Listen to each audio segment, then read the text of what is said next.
The first thing I wanted to note is that in Mark chapter 3, the crowd is a big character in this drama. A little earlier, Mark 3:7 told us, Yeshua withdrew to the sea with his disciples, and a great multitude followed him. So what was happening in Mark 3 is that the more that Messiah ministered, the more this crowd kept pressing in upon him. And of course, he was healing people. He was casting out demons.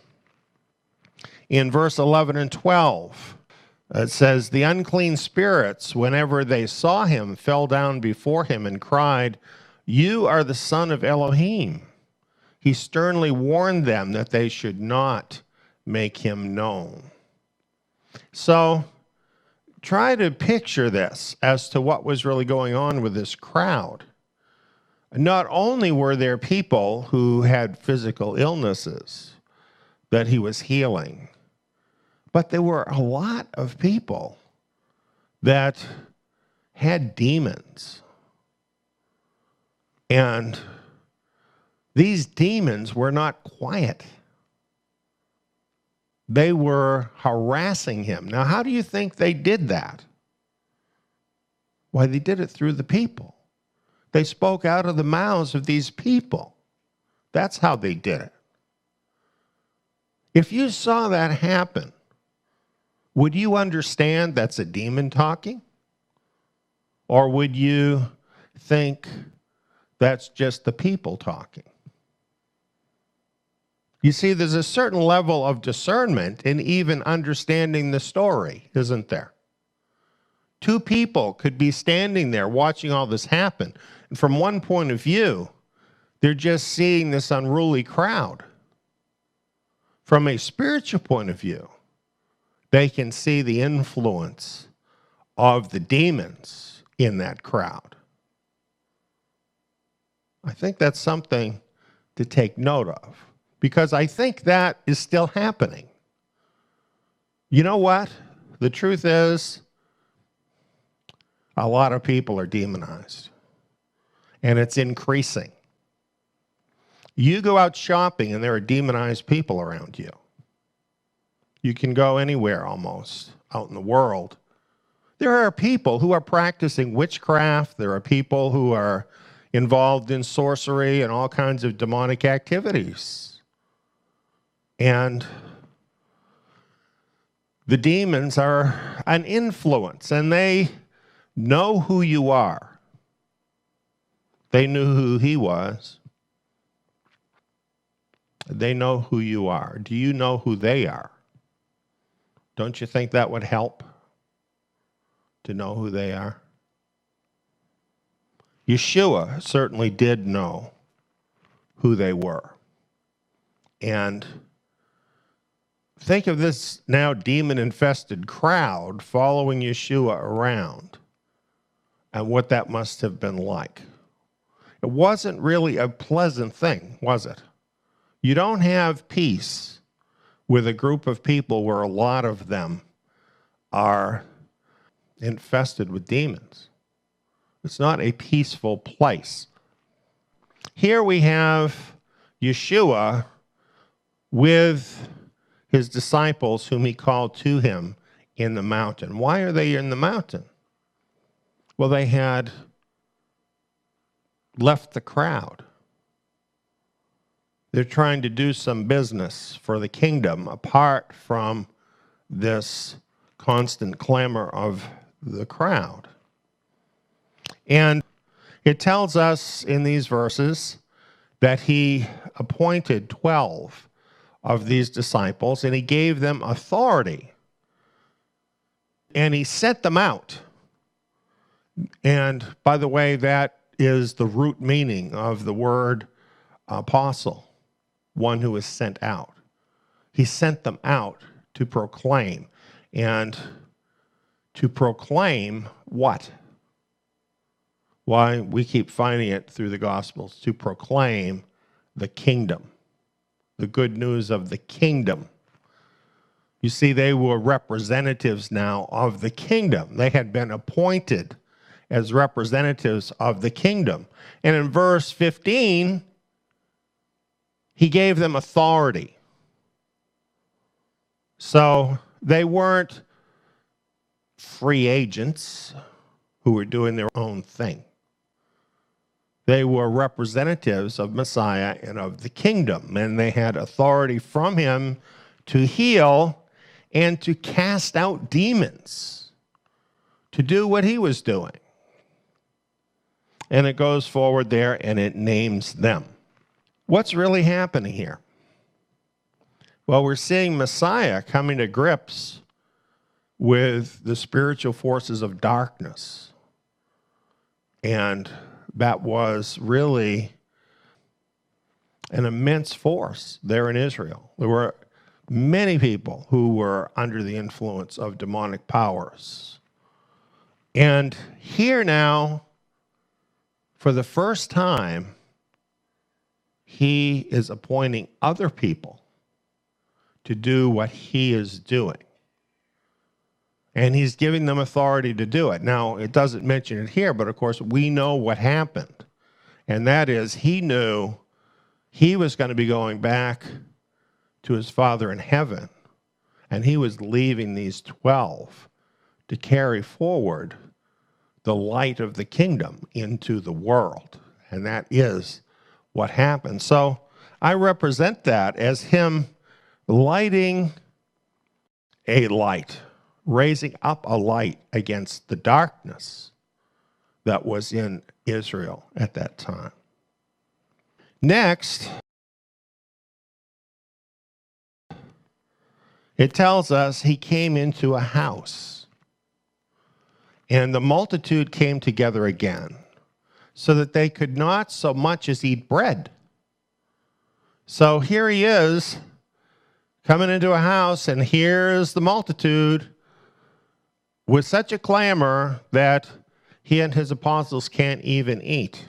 Now, we think about Yeshua as the Son of God. You might think he's like some kind of a super being or something, but you know what? He needed to eat too, because he was a man, and certainly his apostles needed to eat. And so how much consideration is the crowd giving to him and giving to the apostles? It goes on, it says, when his friends heard it, they went out to seize him, for they said, he is insane. Now, this verse itself seems kind of crazy, doesn't it? As we look at this passage, it says he came into a house. What house is that? What are these friends who want to seize him? And who is it that's calling him insane here? Well, let's look at what has been said about this in the past. Here's the New American Standard Bible, and this kind of helps us. It says he came home. So the Greek phrase into a house is really an idiom that means to come home. This is his family home. Why do you think he would come home with this crowd following him by the seashore to the mountains and now even to his house? If you've got people following you everywhere you go, even out into the wilderness, where will be your final retreat?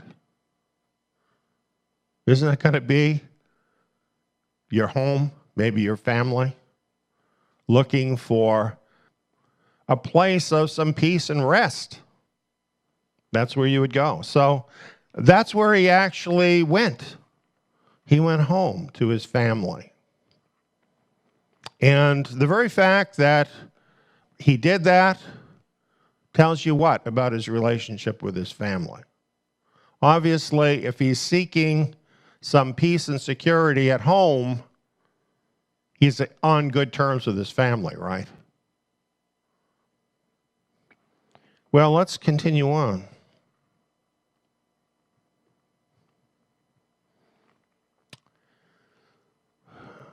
Here's Robertson's word pictures, what it says about his friends here. It says his friends.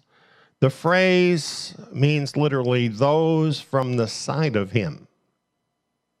In other words, those on his side. What does it mean to you when you say, someone on my side? It probably means to you, someone who's on your side, right?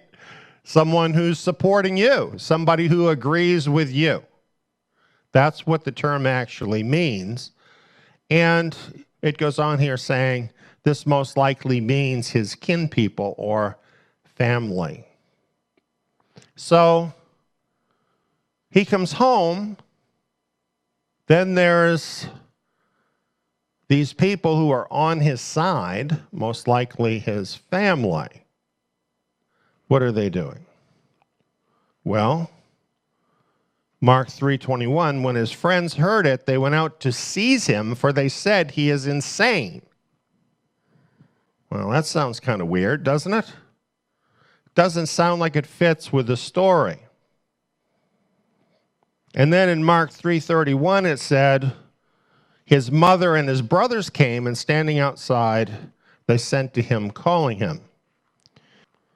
Vincent's commentary says his friends are his mother and his brethren, they who were from beside him. And then it says, it is a mournful spectacle to think of the mother and brothers saying, he is beside himself. In other words, he is crazy. So this is the standard idea of what this means, that his family is going out to get him because they're embarrassed about him and all this crowd, and they're calling him crazy. And you find this everywhere. Virtually all the commentaries say that's what's happening here. The only thing is, he's referring to his family here, or Mark is, by a term that says they're on his side or they're supporting him. So it's very contradictory. Here they're supporting him. Here he's gone home to his family because he's seeking solace from the crowd, but then they're calling him insane? That doesn't make sense. And the reason it doesn't make sense is from the book of Luke and everything else we know. Remember what happened in the book of Luke? The angel came to Mary. In Matthew, we learned how the angel came to Joseph, right? And announced the coming of Messiah, the coming of his birth. Well, he did the same with Mary in Luke. The angel of God told Mary that her son would be the Son of the Most High God and that he was the King of the kingdom. She told him she was a virgin, and the angel told her the child would be born by the Holy Spirit. And then Mary said, behold, the handmaid of Adonai, be it to me according to your word. So, is this not the cornerstone of Mary's life? Is this not the cornerstone of that family? Do you think Yeshua's brothers and sisters grew up totally forgetting this? Do you think Mary had a lapse and totally forgot this and said that Yeshua was crazy? Boggles the mind, doesn't it? How do people even come up with stuff like that? That's impossible to believe. So what really happened? Well, in the New American Standard Bible, it helps a little. It says, when his own people heard of this, they went out to take custody of him, for they were saying he has lost his senses. It wasn't Mary and the brothers that were saying he lost his senses or he was crazy. It was the crowd, or some people from the crowd, that were the ones that were saying that about Messiah. In other words, the crowd and the atmosphere was intensifying. And when people start yelling at you, telling you you're crazy, what comes next? Could be physical violence, right? What would your family think if they thought you were about to be mugged by a mob? If they loved you, wouldn't they want to come and get you? That's what really happened. That's what they wanted to do. So they had heard about this. Maybe a neighbor or something said, hey, this is going on, you know. And so they went out because they wanted to take him away from this situation because he was being called crazy out there. So instead of being the bad guys that didn't believe in Messiah, they were the good guys that were trying to support Messiah in his ministry, even in this difficult situation. Now, it goes on, it tells us about the scribes coming down from Jerusalem, saying, by the prince of the demons, he casts out the demons. This is all telling us what's at the heart of all of this. You know, we start out with Yeshua casting out the demons. He gives the apostles authority to cast out demons. The demons are very unruly. They're creating this atmosphere in the crowd. It's likely that these scribes were part of that crowd, and I think even part of the demonized people in the crowd. They were getting at what the heart of this really was. You see, it was about Yeshua and the 12 casting out demons. So this is why some of the people in the crowd were saying that he was crazy, probably the demonized people. And now these scribes were standing up, backing that up, basically, saying that Yeshua was casting out the demons by the power of Satan. This was escalating, wasn't it? So Yeshua didn't like where that was going. So he summoned these men, these scribes that were saying this, and he directly confronted what they said. And basically what he showed is, why would Satan support a person who is working against Satan? That's not logical. It's easy to see that that's wrong. It's talking here about a kingdom divided against itself, or a house divided against itself, that it cannot stand. In this country, in America, we have exactly that situation. A country, a kingdom divided against itself. Some people think, okay, one side is going to win and the other side is going to lose. According to Yeshua's words, that's not how it's going to work out. The division itself will cause the house or the kingdom to topple. That's what Messiah is saying. That is where things will end up. In America, in any house that is completely divided, and, may I add, in the church. The church thinks they're going to be raptured off before the tribulation, and yet when you look at the church, what do you see? A house divided against itself, divided up among hundreds of denominations, very much divided against itself. What does Messiah say about that? It cannot stand. It will collapse. it's going to happen. But getting back here, I'd just like to mention verse 27. It says, "No one can enter into the house of the strong man to plunder unless he first binds the strong man, and then he will plunder his house." I love that verse. I'm going to tell you why I love it. Yeshua Messiah was not just playing a defensive ball game.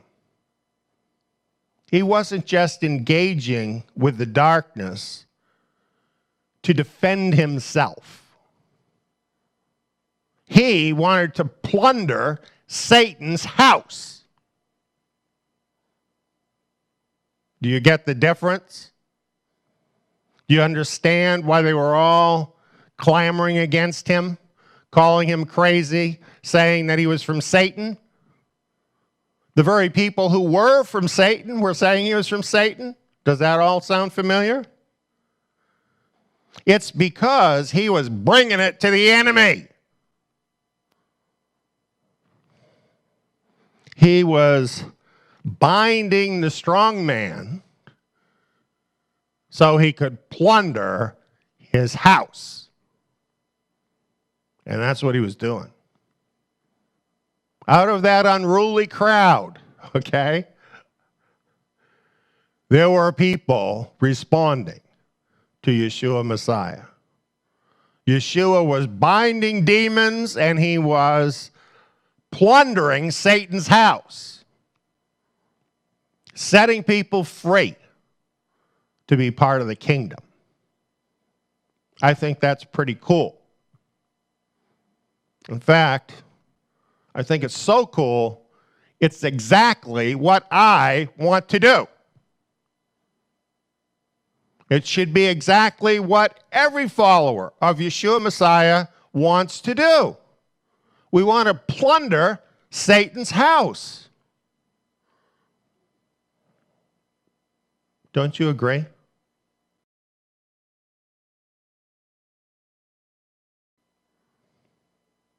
Well, next it tells us, after all of this, it tells us his mother and his brothers came, and standing outside, they sent to him, calling him. So why are they there? They'd been out trying to find him to save him from the crowd, and it turns out he's at home all along. And so finally they come home looking for him, only to find out that apparently the house is so besieged by this multitude, they can't even get in their own house.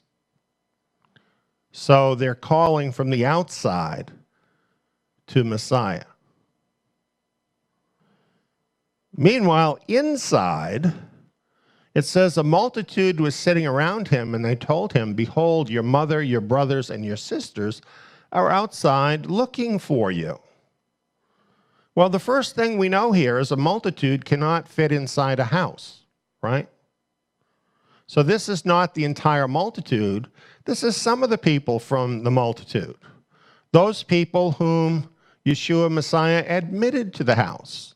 In other words, those ones that he considered deserving of coming into the house and sitting with him and talking with him. That's who they were. So this is not the unruly people from the crowd. These are the ones that Messiah wants to give his attention to. These are the ones who are responding to Messiah and the kingdom message. And so these are the good people that care, right? And therefore, when they see that Messiah's family is outside dutifully looking for him to render aid to him, they tell Messiah, "Hey, your family's out there calling you." So what do you think is happening with his family? Is what they're doing a good thing or a bad thing?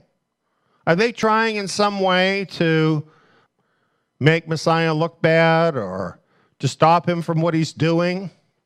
Or are they just trying to render him aid that they think the crowd has caused him to need. What do you think about that? Well, the commentaries assume they're doing something bad.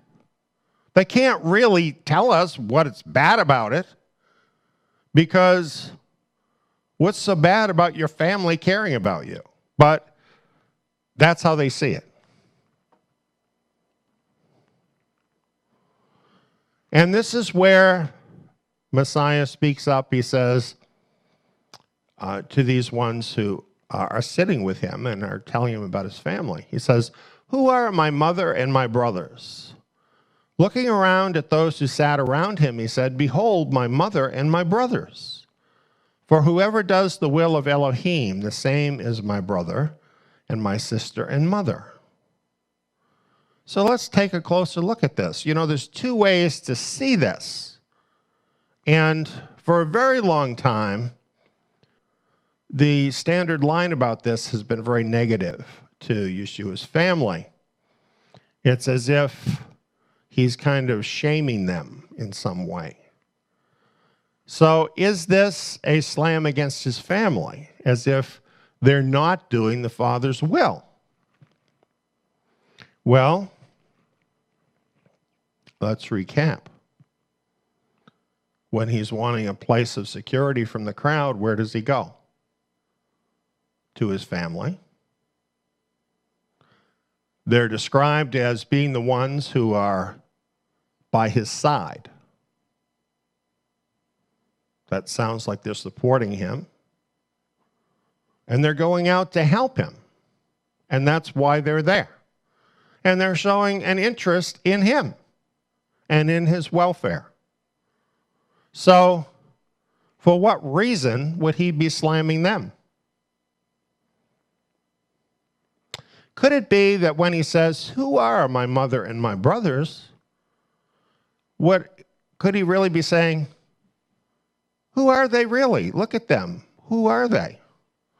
In other words, what kind of people are they? Pointing out their devotion to him and to his Father, their oneness with him, their support of him. Perhaps when he says, "Who are my mother and my brothers?" he's saying, look at them. I'm proud of them. They're my family.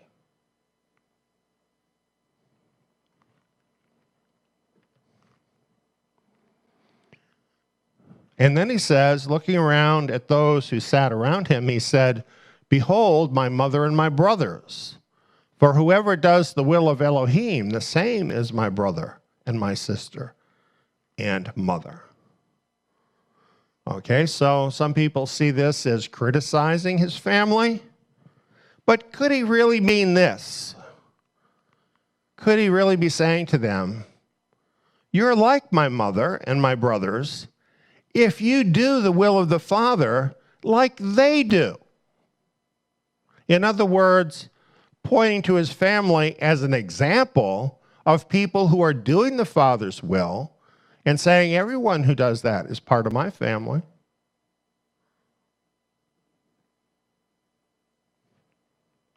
That's how I see it.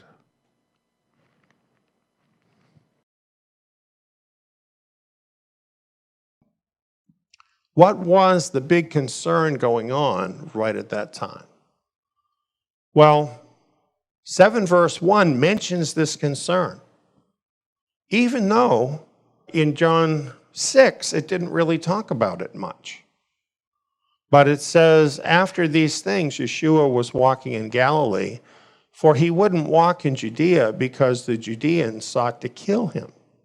So in John, it's just setting it forth as a fact without giving all the backstory. I think the reason for that is because the backstory is in other places like Matthew chapter 16, and that had already been written, and so it didn't need to be repeated.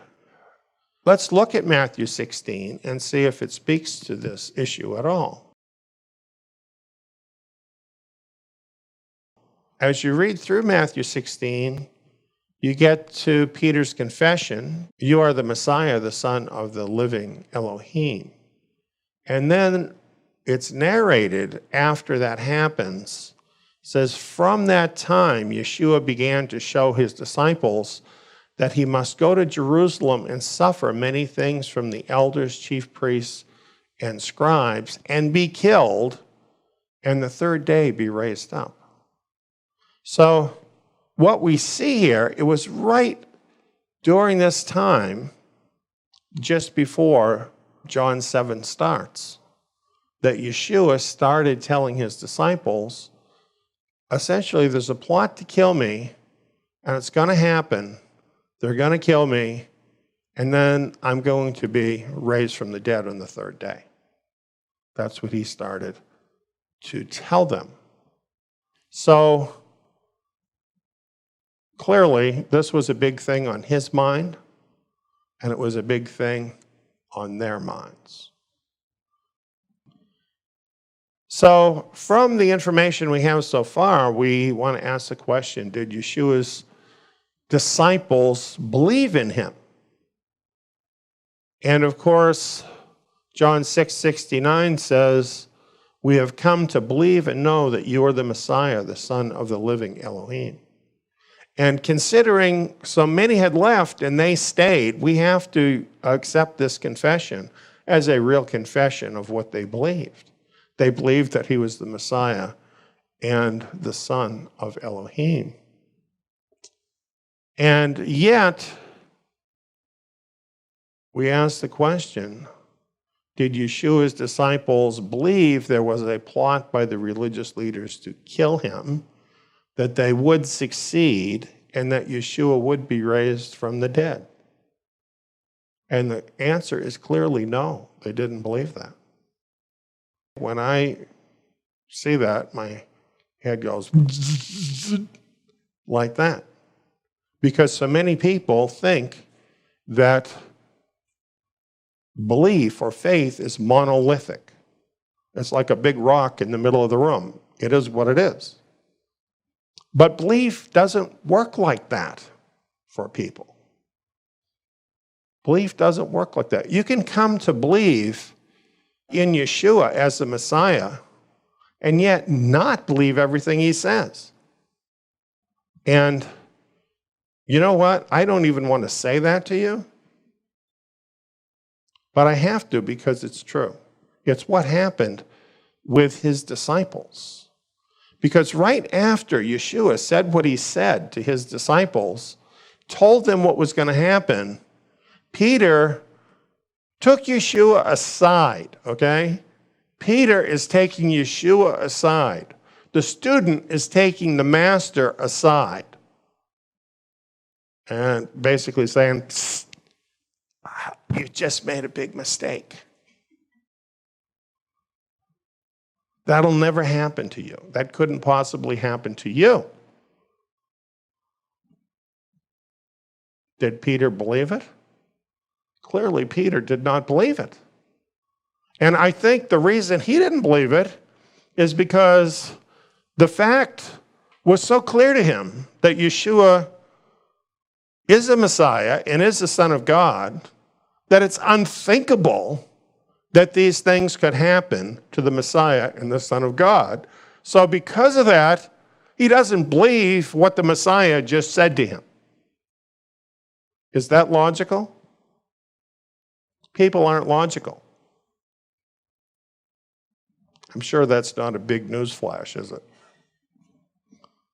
Okay. How long did this unbelief in the plot to kill Yeshua and in his resurrection thereafter last with the disciples? Well, we're going to follow this as we go through the book of John, but here's one place. We're in John 6 right now. We're moving ahead now to John 16. A lot's happened by the time you get to John 16. His disciples said to him, behold, now you speak plainly and speak no figures of speech. Now we know that you know all things and don't need for anyone to question you. By this we believe that you came forth from Elohim. Yeshua answered them, do you now believe?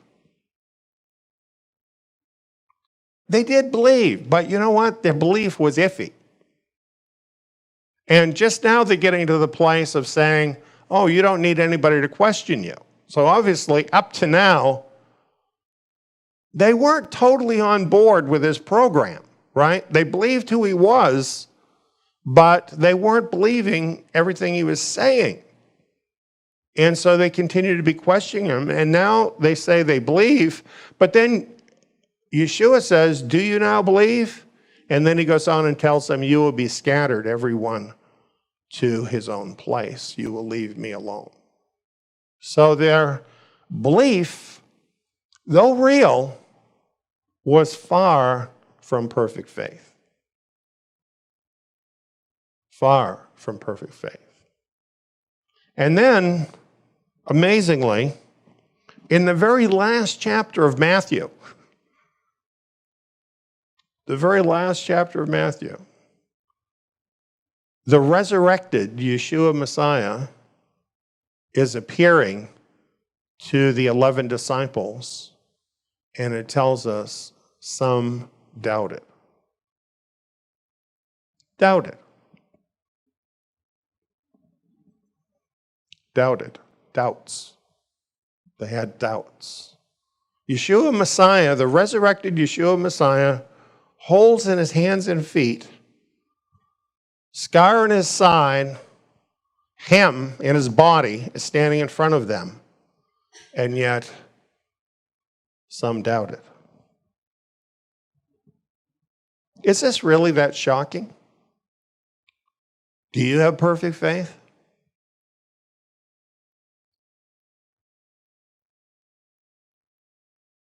You read the Bible, you read the same word that I read. And if you've been moving along with us here at Zion for any length of time, you've read a lot of verses that talk about the second Exodus, that say it's going to happen, that the remnant out of all the nations are going to be drawn out of all those nations and are going home in the remnant Exodus. Do you believe it? A lot of people have doubts. A lot of people say, well, you know, when you're ready to go, give me a call. I'm not going to, by the way.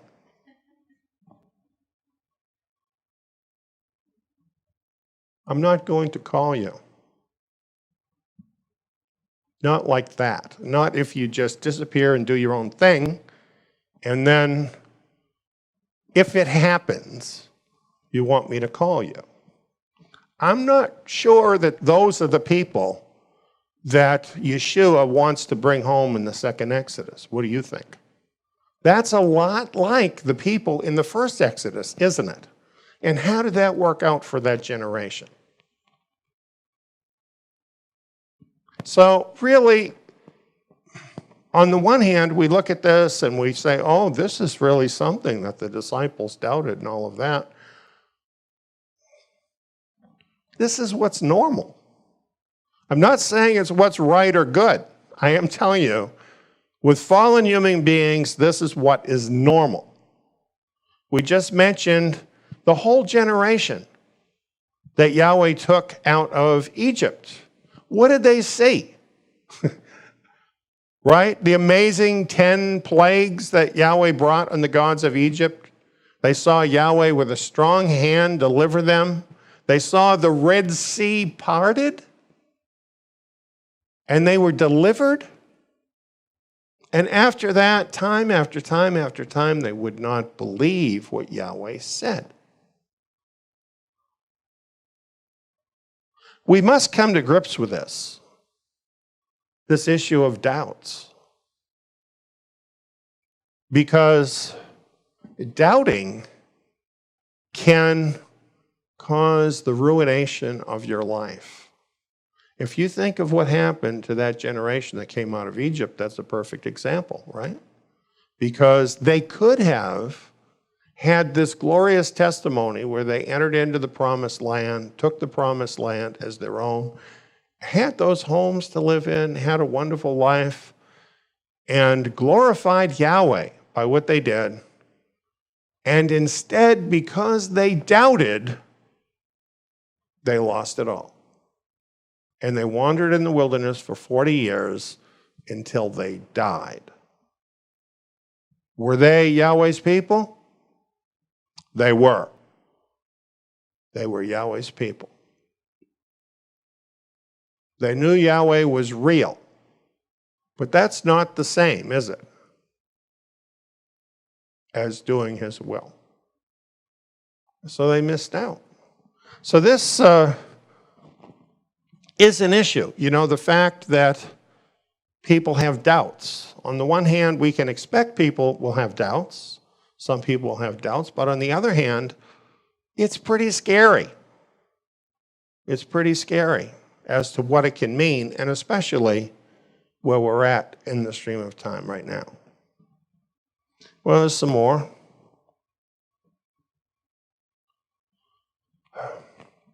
Getting back to John 7:1.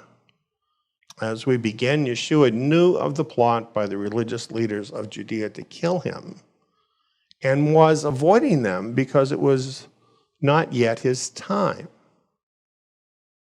Now, what was that like for Yeshua at that point in time? Because he knew it, but he seems to be the only one that believed that this was the situation. His disciples couldn't come to grips with that, and so they couldn't believe that was the case. What was he going to do? What would you do? What if you are a person and you know some life-changing fact, but everyone around you ignores that? Are you going to do what they want, or are you going to do what that fact calls for?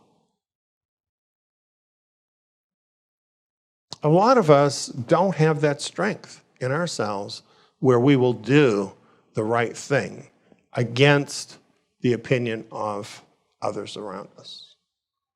And that's a challenge, and it's something we really need to think about. This is what Yeshua did. He knew this plot was a reality, and he had to deal with it accordingly, even though those around him, his closest men, were iffy about it, had doubts.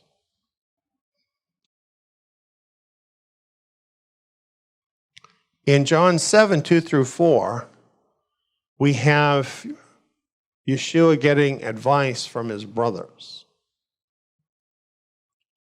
It says, "Now the Jewish festival, the feast of Sukkot, was at hand. His brothers therefore said to him, 'Depart from here and go into Judea, that your disciples also may see your works which you do. For no one does anything in secret, and himself seeks to be known openly. If you do these things, reveal yourself to the world.'" Is this advice a statement of belief or unbelief in Yeshua as the Messiah? Some people say that this is Yeshua's brothers mocking him.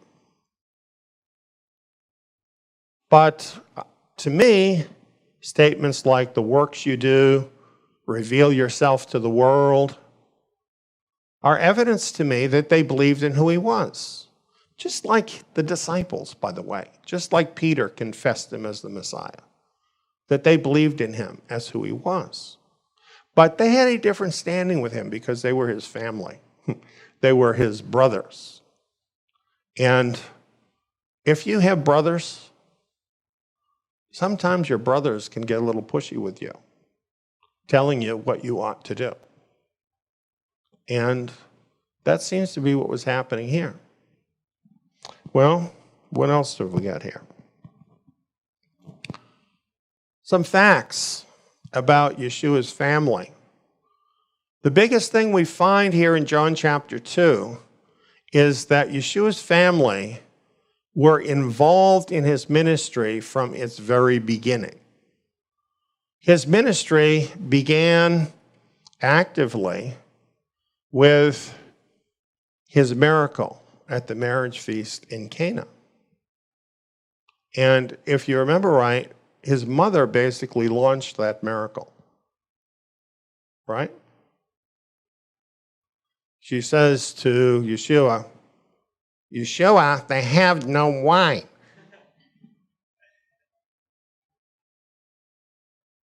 She's expecting him to do something about it. Why would you think Yeshua's mother would be any different than your mother?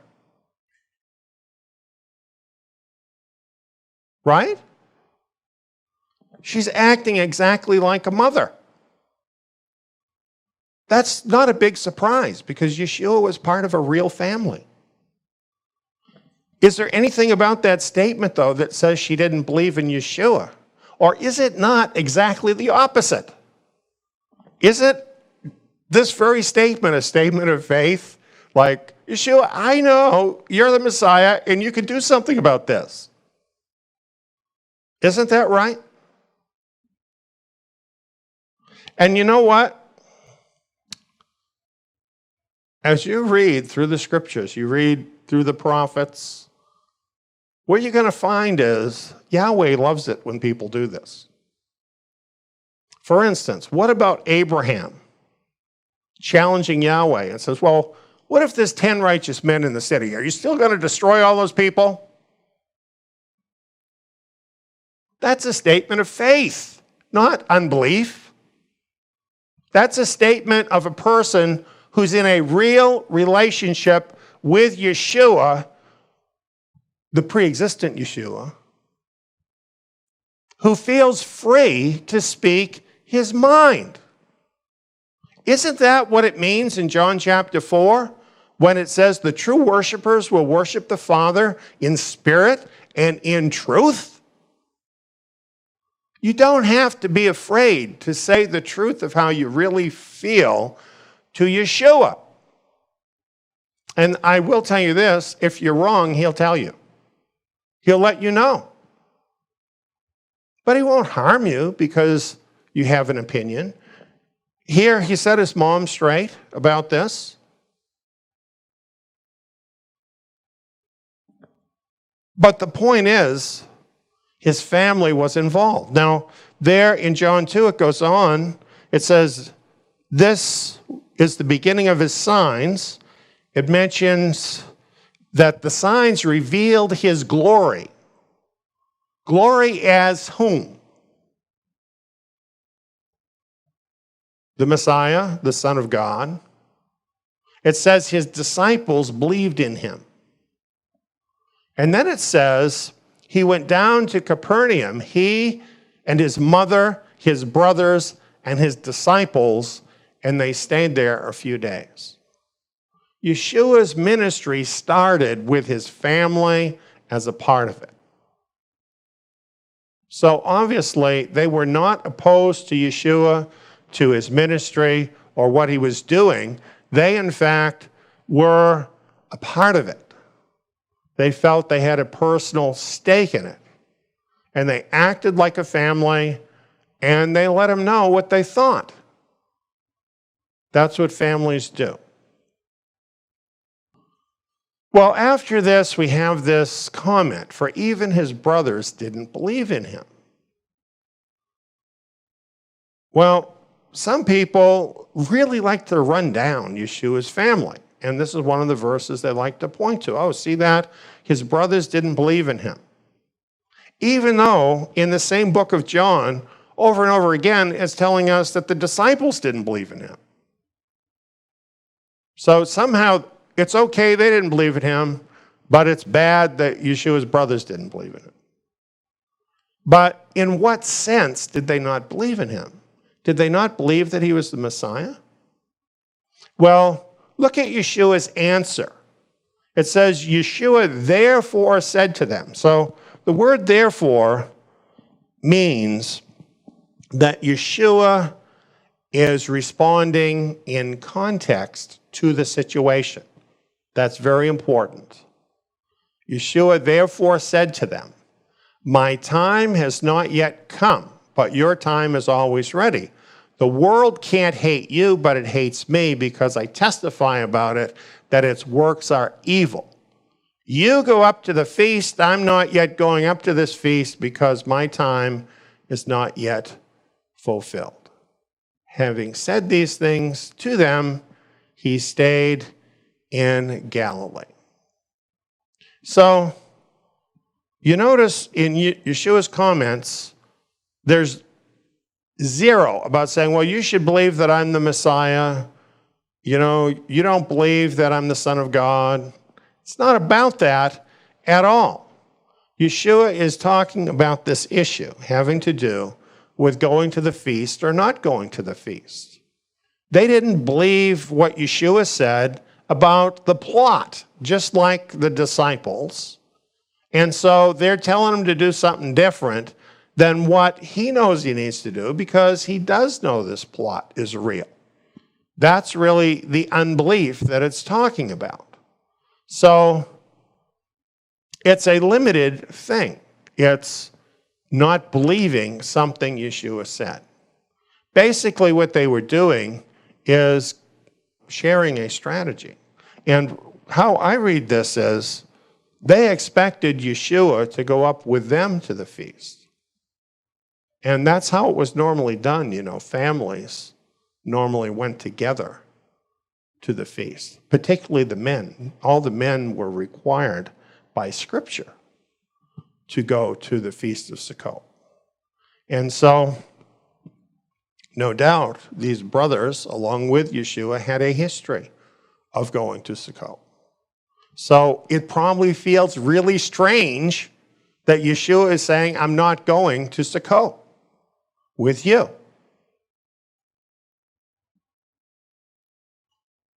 Kind of a little disagreement. Not shocking at all.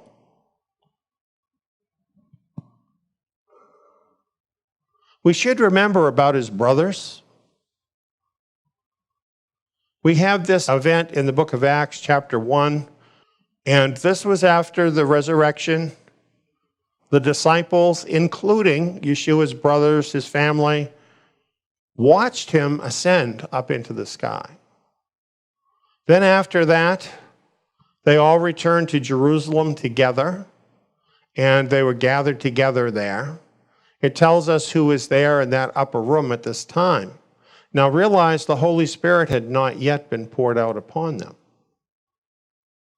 It says they went up into the upper room where they were staying. That is Peter, John, Jacob, Andrew, Philip, Thomas, Bartholomew, Matthew, Jacob, the son of Halphi, Simon the Zealot, and Judah, the son of Jacob.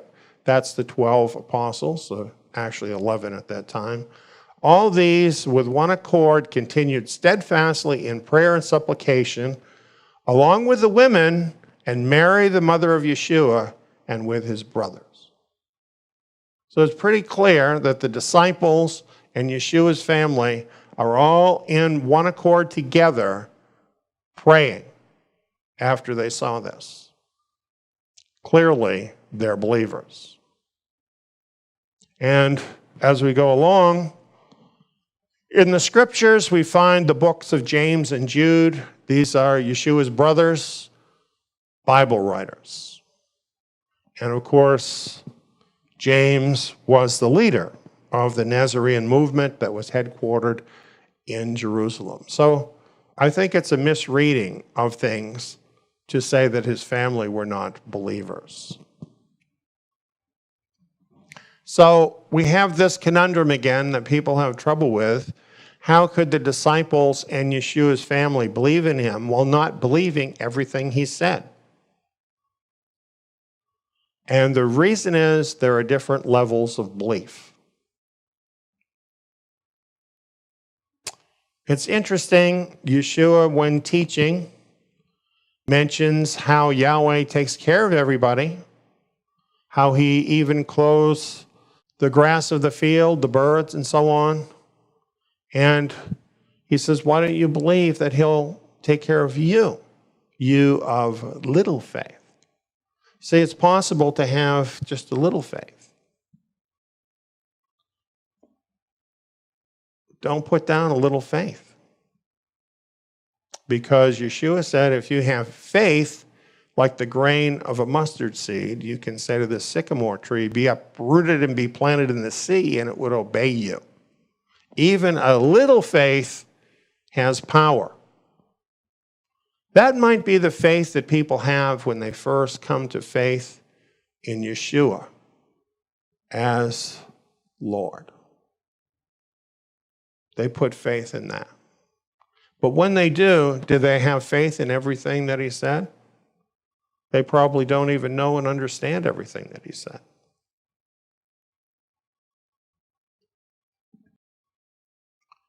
Now, here we have an example of levels of faith. This is in Numbers 11. And we find in Numbers 11 that early in Moses' ministry, Yeshua said things to Moses that even Moses couldn't believe.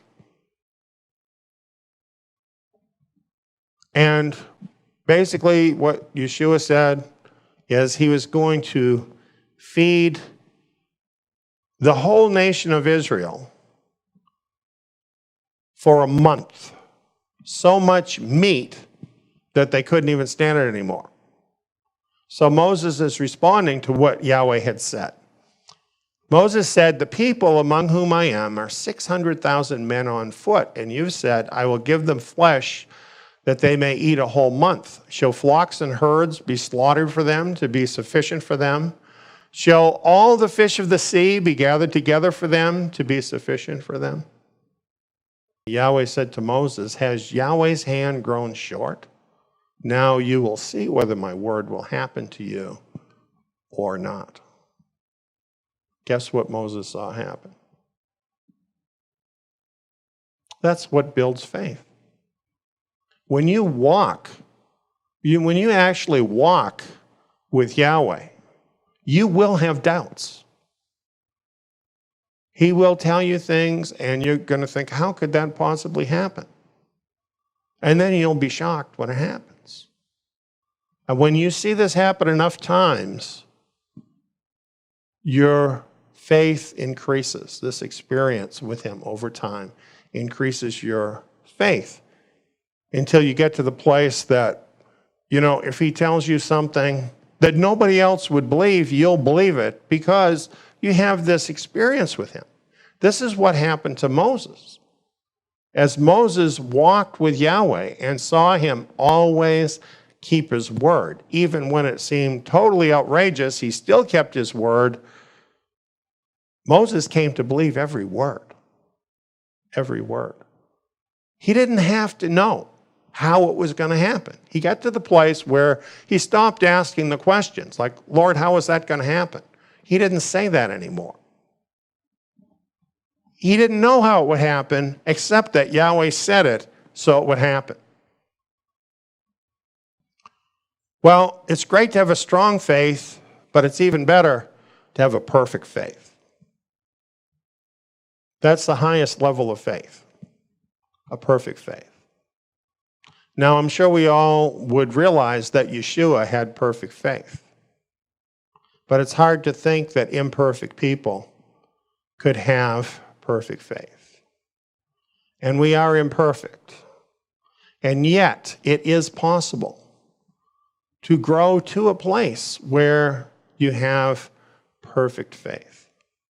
That can happen.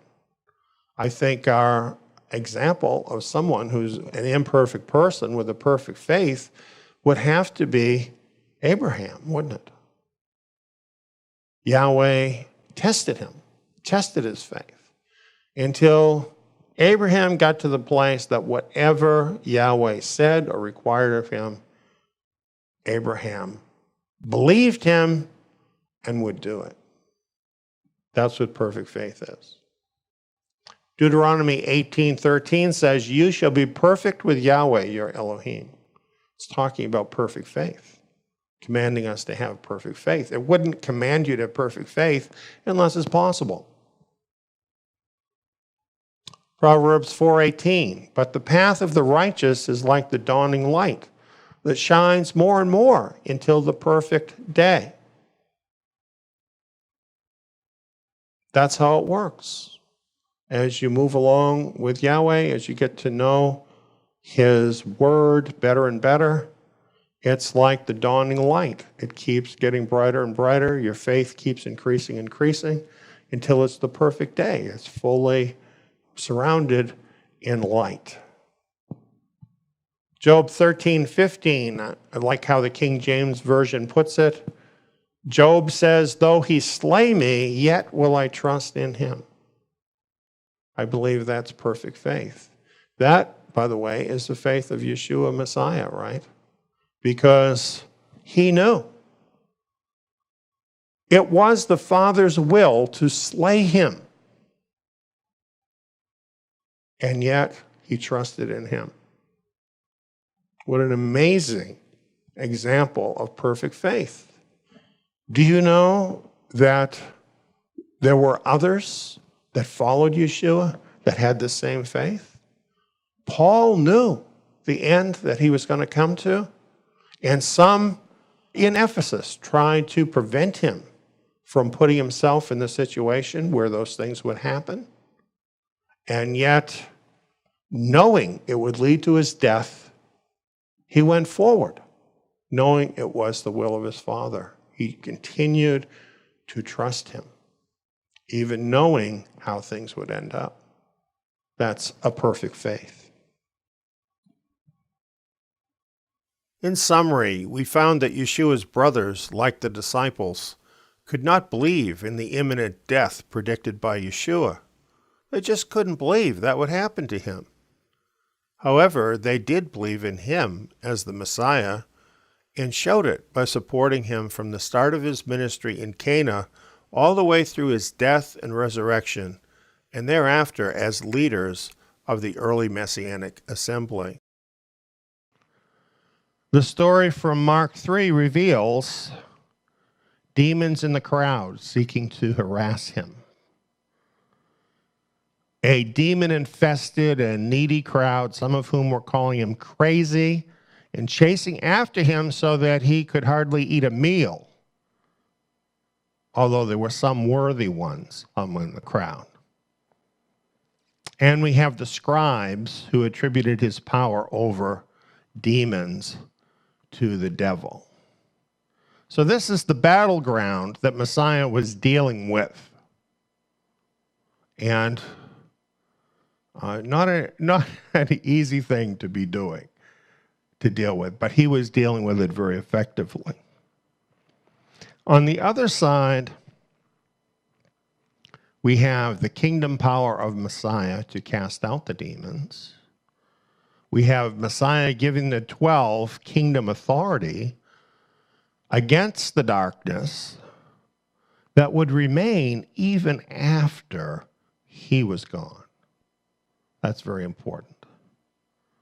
And we have Messiah's family, who had a personal interest in his kingdom mission and whom he pointed to as examples of those who do the Father's will.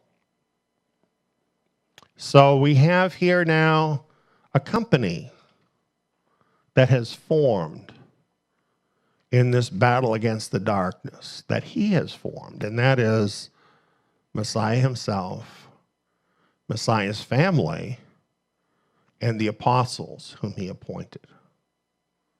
Now, we often hear Messiah's family did not support him during his ministry.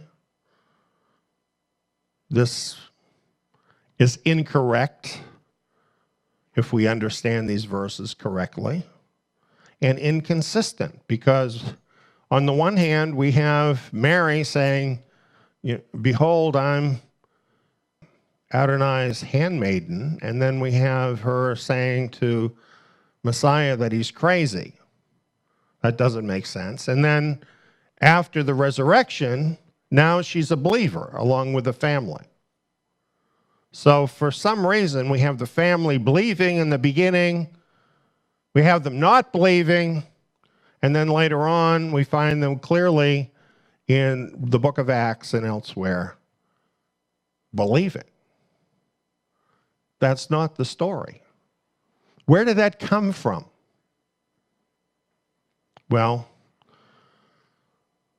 history shows that Messiah's family actually were leaders of the Messianic assembly in the first century and continued to be into the second century when there was a schism of the Gentiles and a rebellion against Messiah's family and against the entire Hebraic nature of that whole Messianic movement.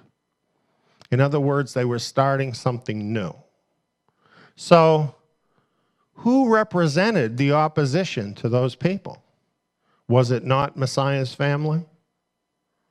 So it was during this period from the 2nd century to about the 4th century where all this negativity was created against Messiah's family. And we have quite a few of the church fathers that are very negative towards them, presenting them in this light as not believing and not supporting Messiah. And they were doing that because they were trying to support their own position as rebels against his family.